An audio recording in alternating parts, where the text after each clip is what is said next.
ছেলের টিফিনের জন্য ম্যাগি বানিয়ে দেব। তো ম্যাগিটা ফ্রাই করে দেব। তার জন্য ম্যাগিটা প্রথমে জল দিয়ে 2 মিনিট সেদ্ধ করে জলটা ভালো করে ঝরিয়ে নিয়ে সবজিগুলো আমি ভেজে নিলাম লবণ হলুদ দিয়ে। তারপরে একটা ডিম দিলাম, সঙ্গে স্বাদ অনুযায়ী লবণ তো দিয়েছিলাম, একটু টমেটো কেচাপ দিয়ে সমস্ত কিছু একসঙ্গে ভেজে নিলাম।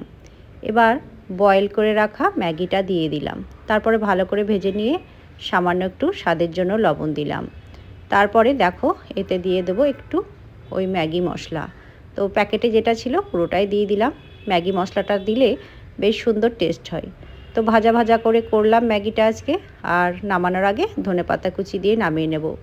তো ছেলেকে টিফিনে আজকে এই ম্যাগি ফ্রাইটাই করে দিলাম। এটা খেতে কিন্তু খুব ভালো লাগে। যতই আমাদের শরীর মন খারাপ হোক, নিত্যদিনের কাজে তো ফিরতে হবে, তাই না বন্ধুরা? আর ফ্যামিলিকে তো অবশ্যই দেখতে হবে, আপনজনদের। সবাই ভালো থেকো, সুস্থ থেকো। চলো টাটা।